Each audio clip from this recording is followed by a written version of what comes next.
তৈরি করে দিচ্ছ না, তোমার কাছে আল্লাহ অস্তিত্ব দিয়া এরকম আস্থা একটা মানুষ তৈরি করতে হবে। সেই আল্লাহ তোমাকে মাথা নিচে দিয়ে হাসতে পারবে না, অবশ্যই হাঁটাবে। এই শাস্তি পেতে কোথায় যাবে? কোথায় যাবে বলে তো? আসামের ময়দানে উপস্থিত হবে। সবাই যখন উপস্থিত তখন এর মধ্যে আসামিকে আর মুমিন সন্তানকে জানবে কিভাবে? আল্লাহ কোরআন একটা প্রশ্ন করবে, এ অপরাধীরা নিরপরাধ থেকে কি হয়ে যায়? সাথে আলাদা হয়ে যায়। তখন মুমিন মাত্রা দ্বারা আমরা ওই রাসূল সাল্লাল্লাহু আলাইহি ওয়াসাল্লাম, নবীয়িন, সিদ্দিকীন, শুহাদা, সালেহিন যারা থাকবে ওখানে আমরা কি করবো? অবস্থান করবো। আর নেগেটিভ যারা, ক্রিটিক্যাল যারা, জাহান্নামী যারা, ওরা কি করবে? সাথে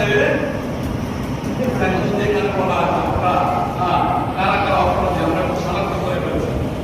বলে না সুরায় পুলিশ পুলিশ কি বলে না, এরকম আপনাদের মধ্যে আর কোনো অপরাধ